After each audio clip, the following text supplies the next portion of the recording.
The idol of the Odeons was how they described Dirk Bogarde. Handsome, charming and stylish.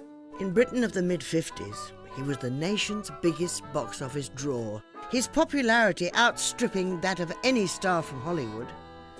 Under contract with the Rank organisation, he started out playing villains in films like The Blue Lamp. But his star soared after he was cast as Dr. Simon Sparrow in the hugely successful Doctor series, and from that moment on, pin-up status was assured. In the early 60s, Bogarde had just left Rank, and he went to Hollywood to play the composer Franz Liszt in Song Without End. The film was not a success, but the role earned him a Golden Globe nomination, and it's the starting point for this conversation with Robert Robinson from the programme Picture Parade. You're one of the few English screen actors who command attention in America, command real attention, which is underwritten with real money. And I wonder what it is, over and above your capacity to act, which singles a person out for that kind of attention. I don't know. You said international stardom. Well, I don't know what that means. I'm not an international star yet. No, command attention in America. Oh, command attention. With that in view, I suppose, with the I don't really know what you mean, though, Robert, because I've only done 2 films in America. One they wanted me desperately for because they couldn't get anybody else. I'm sure you're being... Well, they wanted a special type. No, they wanted a special type of actor, which had to be an actor sort of known in Europe, the Commonwealth, for that market, and who spoke English with an English unaccented accent for Liszt, you know, because they didn't think it would be acceptable if he came from Milwaukee. But they could have picked almost anyone for that. Yet they picked you. I think what I'm really referring to is the quality of watchableness which allows an actor to walk into a room and read the telephone directory, and somehow it's exciting, just that. It's this quality that I'd be interested to ask you about. I'd be awfully interested if you would tell me what it was, because I know exactly what you mean. I have the same compulsion myself when I see somebody on a screen or in the theatre. I don't know why I'm looking at them very often. I suppose it's this extraordinary and ill-used and much overworked phrase, star quality, which I don't believe anybody's ever been able to define. I know that when I was in Hollywood, I was absolutely amazed to see how many of the great and lasting stars were in fact not frightfully handsome people or beautiful women, but had quite qualities of ordinariness. Now, maybe it's something to do with that quality of ordinariness, of high sophistication, if you can call it, because that means high simplicity, doesn't it, sophistication? Or have I got that quite wrong? Well, I think it's a quality of relaxedness, perhaps. And something to do, too, with sureness and, I suppose, sincerity. For a film actor, you live a rather retired and private life. We seldom read of you in the show columns. Is this, do you avoid publicity? Is it distasteful to you? No. I don't avoid publicity. That makes it sound like something really horrid and unpleasant. I don't think publicity is always necessary. I think sometimes publicity is ugly, and I think it's vulgar, and I think then you should avoid it. And I think sometimes it's wiser perhaps to leave it all alone than to dabble with a little of it.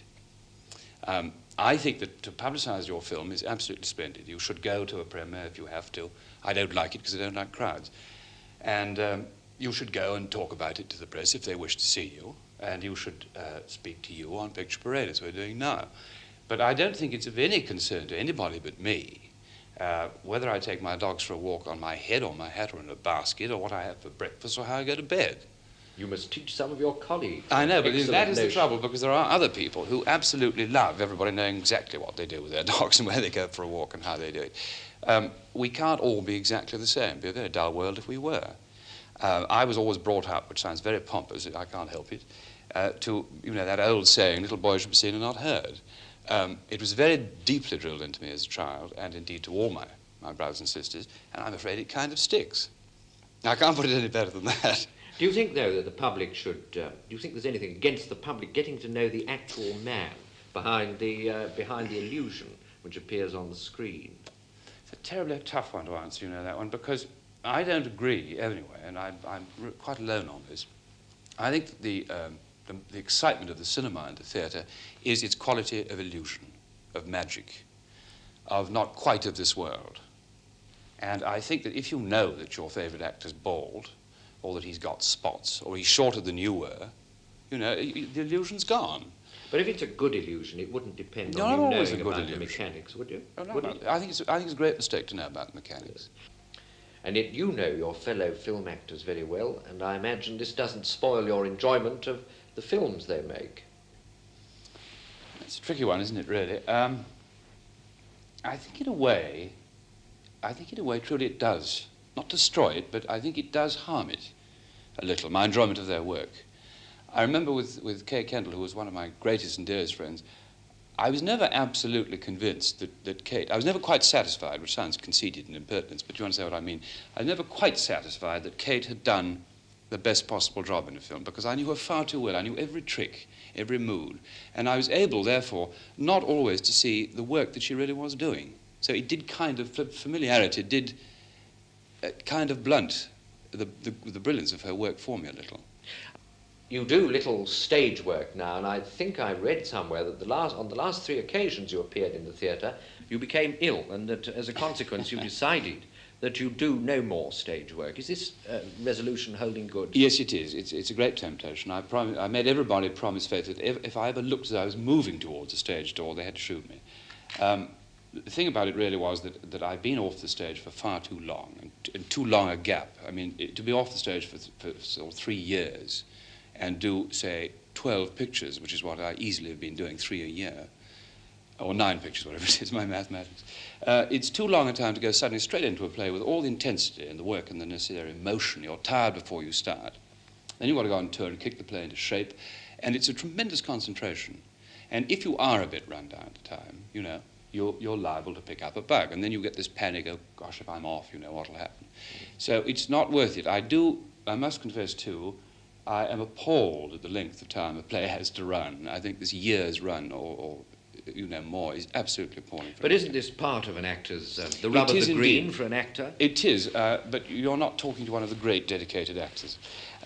It is indeed part of an actor's trade, but I don't think it's ever a part of an actor's trade to play one part without any break or any relief for over a year or more. I think this is absolutely insane.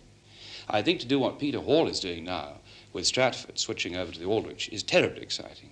And the actors get a rest, they get a break in between, they can prepare the next production, and they're amused always because they're constantly being entertained themselves by the newness of the part. But to stamp on night after night in My Fair Lady, I don't know how anybody ever does it. You've been successful for a long time. Now, apart from talent, has luck played a part in it as well as talent?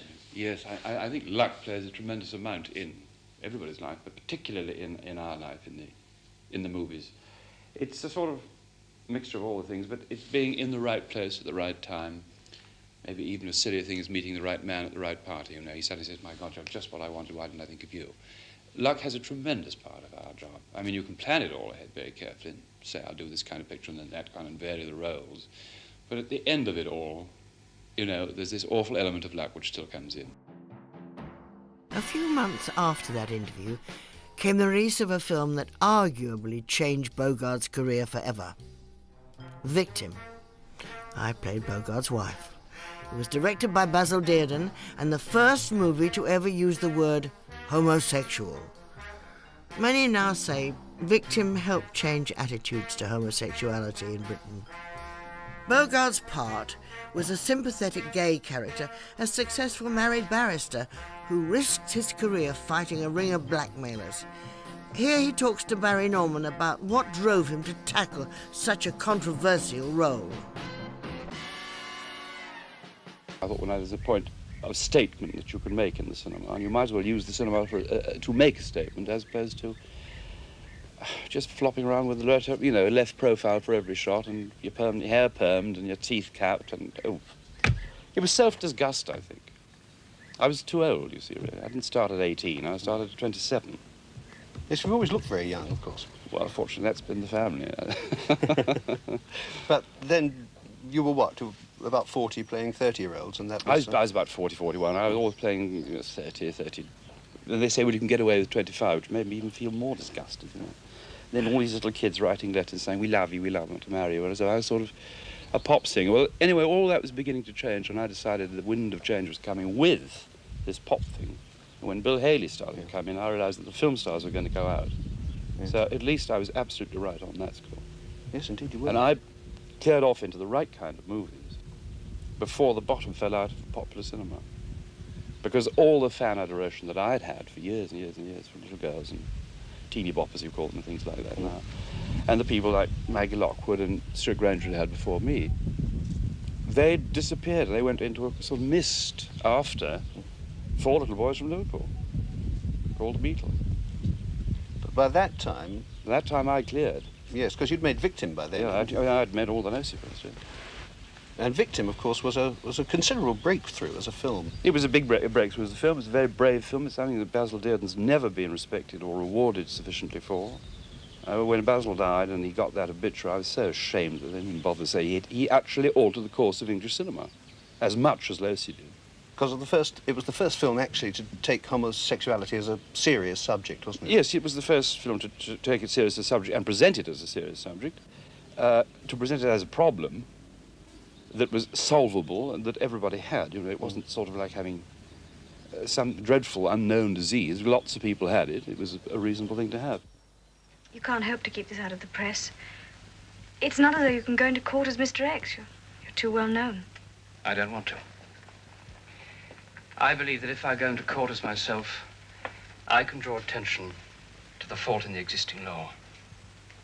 Knowing it'll destroy you utterly. Yes. We're going to need each other very much, aren't we? No. I'm going to go through this alone. I don't want you here when it happens. I started this thing. I've hurt you terribly, I know that. But I can just get through it to the end if you're not here to face the final humiliations. They're going to call me filthy names. My friends are going to lower their eyes, and my enemies say they always guessed.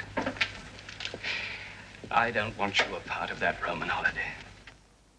But it was particularly bold for you, I would have thought, because you had this sort of following of little girls, and then to appear in a film as a homosexual, They didn't mind me being homosexual at all, because, you know, most people think that being queer means that you've got flu. They didn't know anything about that at all. I didn't bother them. What did bother them very much was, anyway, it was all beginning to break away, that pop thing. As I said, because the kids were coming in, a new form of adoration was coming in through the pop singers and through rock and roll and through music. But what they did get upset because I had grey temples. I was playing a 45-year-old man when I was only 40, and that really bugged them frightfully.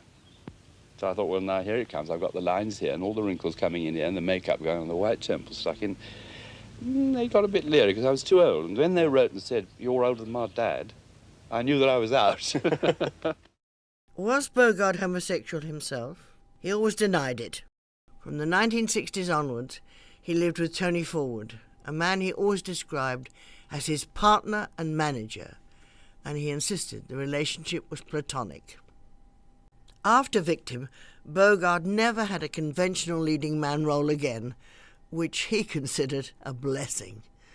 From that point on, he'd appear in more challenging films, winning Best Actor BAFTAs in two seminal 60s movies, The Servant and Darling. Here he is discussing the change in direction in an interview from 1967. I never was a romantic type, you know. It was a great, great mistake. I was a character actor who got diverted at a time of national drought just after the war, and I fitted somebody else's pants and played their part. That's literally how it started. I was lucky in having a good left profile. I noticed at the moment I'm being shot on my right, which is quite the worst one. That doesn't matter anymore. But this side was very good, and they built all the sets at Pinewood for this profile only. I was like Loretta Young. Nobody ever saw my right side. At what stage did you decide that you didn't want to play romantic leads anymore? I did a film some years ago, which nobody's ever seen, called A Doctor's Dilemma by George Bernard Shaw, with Leslie Caron and Cecil Beaton doing the costumes, and a wonderful part, and a super scriptwriter, and a wonderful director called Asquith. The scriptwriter, of course, was Bernard Shaw, and the director was Mr. Asquith. And it suddenly dawned on me that movies had something more to say than just oh, you know, frolicking songs in Spain and all the stuff I've been doing before, and funny pictures like The Doctors, which had great value, but were not satisfying. They were only extensions of myself, and I wasn't actually doing the job that I'd started out to do. And when I found you could really speak good dialogue on the screen and it sounded good, I decided a break had to be made. Were there any satisfactions from working on the Rank films? Oh yes, of course there were. The first Doctor was one of the most satisfying things I've ever done, I think, because more people went to hospital after that because they were less frightened. I'm not being sarcastic, because they were less frightened of hospitals than ever before. And people used to come both to Kenny and I, Kenny Moore, and sort of thank us rather than, you know, laugh at us. They were thanking us for making it easy to get Granny into hospital or a child into hospital. I was recently in a hospital myself for various reasons of my own, and the child, you know, care doctor was called Dr. Simon Sparrow. They used to stick that on the door, which made the kids feel better. That's all gone now. And the films, I think, are possibly gone too. Do you do much research when you're preparing a film into the background, the type of job a character does? Not if it's about things? people, no, there's no need to. I know, you know, 7.5 or 7 years of the army and 46 years of living with people. I think it taught me a good deal about people. Research, I certainly do on odd things. If I had to do something particular, I could drive a special kind of car, I'd certainly do that. Mm-hmm. Research on a specialized subject, certainly, without any question. Do you have technical advice at all on the set? Always, if it's needed, of course. In all the Doctors, I had a doctor on the set every day, always, because I never touched a thing that a doctor would touch unless I knew exactly how to use it. Because Dr. Simon Sparrow in the Doctor films was the only straight guy in the pictures. And an audience had to absolutely believe that he was right and safe and secure and good for them. And then all the other people could, you know, could be funny around it. But he never made a mistake as a doctor. Basically, because I always had a doctor there to tell me what to do or what not to do. Although one doctor did allow me if I take out an appendix on the left-hand side. Still, they do that, I believe. A year after that interview, Bogarde moved, with Tony Forward, abroad to France. And there began a new phase in his career, with acclaimed performances and artistic films like Visconti's Death in Venice, seeing him become a major star of European cinema. Bogarde always put his success down to the fact he was continuously pushing himself. He never lost the feeling that there was more to be learned about acting, as he told the programme Omnibus. One day we were changing magazines and I looked up and there was the camera operator, Bob Thompson, leaning over the top of the camera. And he was quite short and he had glasses and he was very experienced and he was very nice. And I was just standing waiting and I said, "Hi, Bob. Well, you look very worried. What do you think about?" He said, "Well, I'm just thinking, I don't know how the hell you stuck." Oh, I thought, that's not quite what I meant. So I said, "Why?" He said, "Well, you know a bloody thing about this business, do you?" Now, I'd been in it for 5 years. So I said, "Well, what don't I know?" He said, "It'd take too long to tell you." And I said, "Will you tell me?" And so Bob Thompson told me. He told me how the film went through the gate. He told me how the boom went. He told me where the lights were. He told me about a 2K, an inky dink. He told me every damn thing I had to know about the movies. My own technicians, mine, my mates, not my directors, because they didn't know. I never found an English director that did. You're an actor who, I think you've said, doesn't require an audience in the strict sense. Oh, no, God forbid, no. That, in a way, cinema is a much more preferable medium for you. Well, cinema is much more exciting because I've said before, it's something you're making technically together. And the thing I have emphasized very strongly in my last book, as you know, is that most actors do not realize that that little beast and that little beast photograph your mind. And if there is nothing in your mind at the time that that is working or that is working, then no one is at home, and you can just as well play pussy. It doesn't matter. How do you mean photograph your mind? It photographs thought. Thought. The camera is capable of photographing thought. The best example of all, apart from me, because I've suddenly discovered that I do have some kind of thought in the end, is Marilyn, who had no thought whatsoever in her mind, but she had. Way down there at the bottom, Miss Munro was quite, well, I mean, she has become the legend of the century, almost. And the camera found what she was doing and what she was thinking. Watching her on the floor, you would inch yourself away with misery and grief, because you thought, crikey, what's she doing? She's doing nothing, and she's dreadful. She's plain, and she's got spots, and where's the magic? And the magic was there the next day on film. And you just drained blood when you saw her. So it is internal. It's an internal thing, and this is the essence of concentration, of course. And without concentration, without the absolute tightness of concentration, here in your head, nothing works on the screen. You can walk through a part, and nearly everybody I ever see does. Sometimes there's a magical moment when you find some actor who's not walking through, and the camera picks him. But that's capricious, and so is that one. They're both capricious, the cameras. Capricious because they hate you. And you can do your nut, and they don't want to record it. But if you can establish a rapport, a love affair between yourself and the lens, and I'm flattering myself, perhaps that I do, I don't know, maybe I don't, they will do everything in their power to help you. But you've got to be thinking, and you've got to know what you're thinking about. And if you go to pieces, forget it. It doesn't work. The earlier films, there were some that were accomplished. You're famous for having shot Jack Warner. Yes, Blue Lamp. And then you moved to a very successful series of films, which were the Doctor films. Mm. When you were working in what many people might consider unremarkable cinema, were you striving to do your best within those circumstances, or were you not all that conscious that it was unremarkable cinema? Now look here, let's get one thing absolutely straight.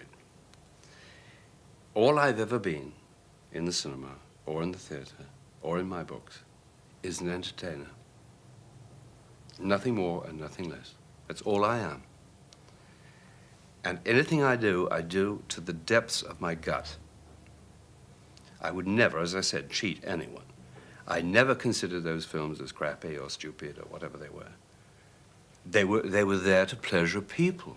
They were there to pleasure people who came to see us. You don't betray that faith. You don't betray people who have staggered miles in a snowstorm or something to get to the movie to see you. You do everything you can. And people met and married in movies that I made. They dated. A whole world. I have 3 or 4 generations of people that I am directly responsible to.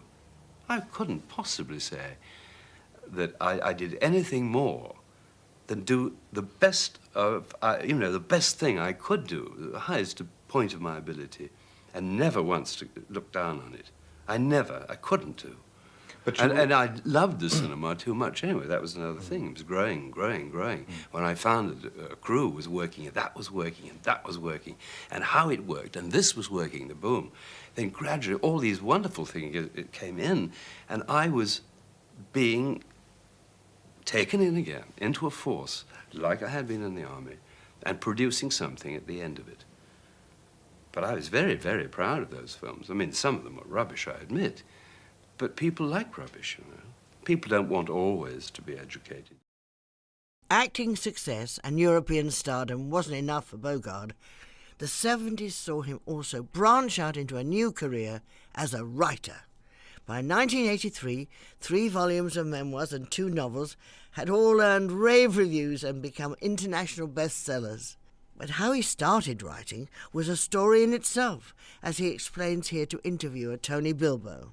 One day I got a fan letter, so-called, from a woman in America who'd been sitting under a hairdryer in her hairdressers in a small town in America.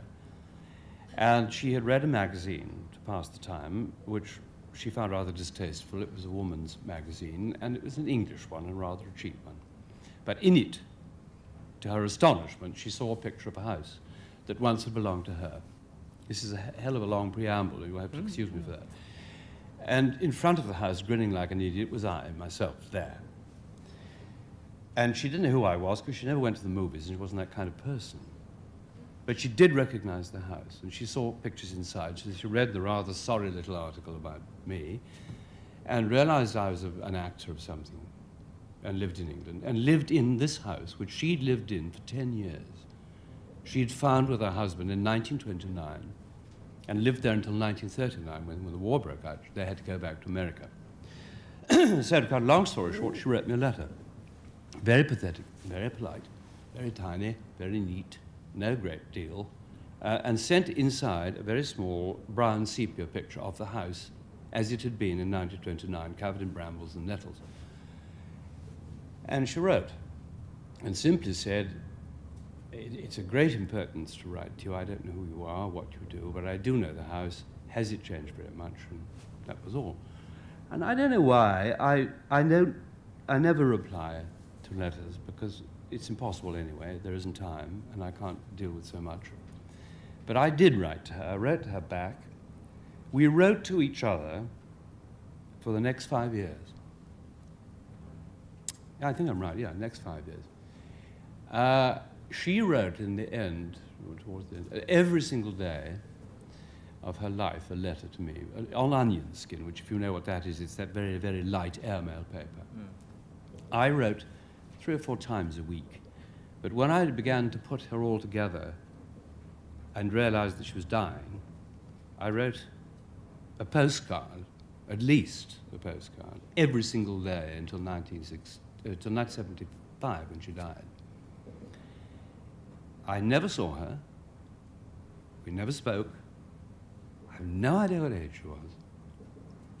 But she was determined that I should write. All I did glean, amongst many things, was that she was the head librarian, as far as I can put this together, and I could be inaccurate here, at a very important university in America, and that she knew a great deal about literature and about writing. And she'd seen somewhere in what I wrote to her and all the years of junk I sent her, which is only really written to try and to keep her alive, she lived alone, she was entirely alone, to keep her alive, to keep her going, to keep her strength. She thought that I could write, or should be forced to. So would it be fair to say that if it hadn't been for her, you would never have written? I mean, not professionally. In the final analysis, that is true, yes. It's quite extraordinary. Writing occupied most of Bogarde's time during the 80s, but in 1991 he was back with a new film, a French movie called Daddy Nostalgie, directed by Bertrand Tavernier. It coincided with Bogarde turning 70, a significant enough event to merit another encounter with Barry Norman. Your first film in 12 years. Now, why? I mean, why such a long time away? Well, I'd really got out of the habit of doing it. I hadn't, I'm often accused of, I hadn't retired, I just retreated. I don't terribly enjoy making movies. I never have. This coming from a man who's made about 65 is a little startling. startling. I know, well, there it is. I mean, now that you get to a certain age, it's a hassle, it's a drag, you know. And then I found I could write, and people bought my books, so it was easy to sit on my butt on my farm and write and do the chores of the day on the land, and it was easier and it was pleasanter. And I'd done one film which I thought was a miracle film with Fassbinder called Despair. I think in 76, you'll have to put me right, I don't remember. Yeah. It was about 76. And we made it in East Germany, on the edge of East Germany, the wall and all that. It was an extraordinary experience, and wonderful and extraordinary one. We were picked for Cannes, but the film was finished about, I don't know, 7 months before Cannes. And instead of, I'd seen the rough cut and done the dubbing in Paris, and instead of just leaving it as it was, Rainer Fassbinder got bored with it and cut it to shreds over the weeks. And when I went to Cannes to see the damn film, Michael Bolhouse, who now works for Martin Scorsese in New York, Michael came up and said, "Don't come near the movie, don't see it." And his tears were pouring out. He said, "He's absolutely ruined it." Oh. So I went to see the movie at Cannes because I had to, you know, do my duty. And I didn't know what the film was about. It totally devastated it. So I thought after that, that's it. I leave. And I left for 12 years. So what did Bertrand Tavernier do? I mean, was it simply because it was Bertrand Tavernier that you came back? Yeah. I'd seen nearly all the work that Bertrand had done, And he is, I always say, if I'm asked, and I'm saying this to you, you haven't asked me, but I'm telling you, Visconti is, as far as I'm concerned, the emperor of the cinema. Losey is the king, but Bertrand is the genius. And he's a genius only because he absolutely knows every inch of cinema, every angle, every technical trick, but he also knows about people. And that's terribly rare, because I was brought up in a cinema when the director would say, "No, do let's hurry, darling, a little picture in the park." And that was the way we made movies. To find somebody who actually really wants to scoop the yolk out of your egg and savor it is fairly exciting. So what happened? I mean, did you put a lot into the script? There was a lot of rewriting going on, because I know you weren't happy with the script even when you agreed to do it with Tavernier, were you? Well, there was a rewrite, which I got, and Bertrand came to London to see me, and I said I'd do it, because he was doing it. And there was a rewrite which was still a bit cutesy pie. There were an awful lot of pussykins and daddykins. Kind I'm of not man, a daddykins type, you know. And neither was he. And we'd both been through some fairly grown-up experiences in our life, like death and life and all those things. And he just was experiencing it through the death of his father, who was dying at that point. And we kind of put it in turnaround. I must be very careful what I say here, because he let me alter my stuff and my conception of who I was, the daddy I was. And he assisted me greatly, and we wrote a lot of it together. You know, I'd like to take a plane and go somewhere like Hong Kong, Singapore, see him for the last time. More than Mexico? The light in the east is... It's the colours. It doesn't matter. These legs. I know. I didn't want to get old. Playing a man who was dying, and you had, I mean, you'd had a stroke, which, thank God, you appear to have recovered from fully about 4 years ago. That must have been an experience you could have used, surely. Was it the memory of that you used in playing the part? Or do you not believe in that kind of thing? I mean, how do you... Well, I mean, you know, Barry, come on now. Every acting, you know, even having a terrible row or bursting into floods of tears or whatever, if there's a mirror near you, look and say, oh, that's what I look like when I do that. Or when that. Of course you do. You squirrel everything away for some use, some later projection of whatever you're doing. But I've been doing work classes recently in London, and a lot of the actors, young actors, they're all between sort of 18 and 25, want to know why I so mistrust the method.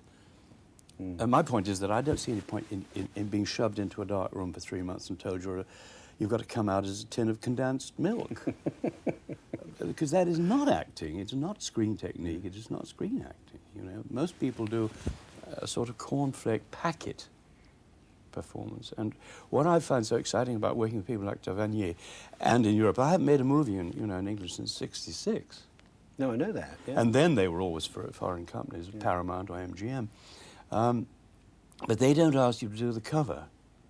They want to know, it's like an onion. They want to know, peel the skin off bit by bit and come right down to the little tiny bit in the middle, which is the heart of it. And so giving, in Daddy Nostalgie, giving Daddy a different, bad-tempered, very selfish, rather like a car salesman with the wrong kind of matching handkerchief and tie, and it's not quite right. He's like a politician. But those things I found terrifically exciting, to make him, because, you know, after all, he's married to a woman who no longer speaks her language to him, or his. So they're absolutely lost. And there's nothing to talk about. And he's retired, he's dying, and they're living in this dreadful little town in the south of France. And all she's got is her bridge, and all he's got is listening to her playing bridge, you know. I mean, it could be very gloomy. I don't think it is, because a nerve is touched. Indeed, there is. Another nerve that perhaps you touched, I don't know whether this was inadvertent, but there is a scene in which you talk about the xenophobic middle-class Britain which your character had left. And I just wondered if that came from the heart. Yes. It came from me, anyway. Merci, mademoiselle.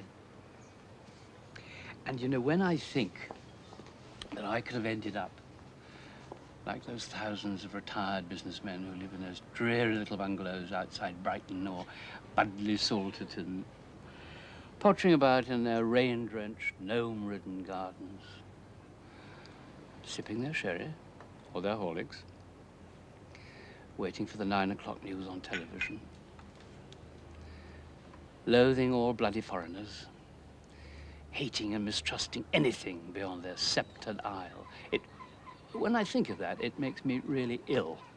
You left xenophobic middle-class Britain for, the best part of 20 years. Why did you do that? Oh, gosh, why did I do it? Well, there's no reason to stay.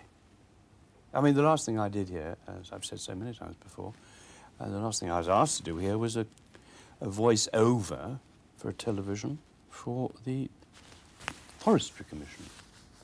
Really? About felling pine trees in the north of Scotland. I mean, well, if it's come to that, and I've never been asked to come back. Well, that's not quite true. David Putnam asked me to come back. But, I mean, nobody's asked me to work here. I mean, I think I'd run my limit, Barry. You know, I was in the movies I started in 47, above the title, right? I think people had got awfully used to me. And then a new group came in the beginning of the 60s, and they didn't want my kind of work, or indeed my kind of name. They wanted the new boys, you know, the Terence Stamps, the Albert Finneys, the Tom Courtneys, and they got them, and quite rightly too. But we were pushed, we were out. And I realized that in time, the Beatles were making a new sound. The movies were becoming gritty and grainy, and a lot of people were not growing up with that fact in this country. But they were in Europe, and they'd always been that way, and that's when I went back to Europe. And in fact, from a professional point of view, that was the best thing that could have happened to you. Oh, gosh, the last 22 years of my life were the greatest ever. Critically. And I mean, not critically, but I mean, from the point of view of film. Oh, yeah, sure. Because the curious thing now is that you are much more, I think, revered is the word, in Europe as an actor than you are in this country. Well, revered is a very strong word, but yeah, I'm better known, yes. I mean, yes, of course, I'm big fish in a very large pond in Europe. I'm a European player. Yeah, well, yes. But you realise that something extraordinary, I only realised coming to see you today, that all the time I've been working abroad, I've only once played an Englishman. That is right. They've all been Germans. Yes. Yes, you're good as a German, yeah? I'm very good as a German. Born in the wrong country.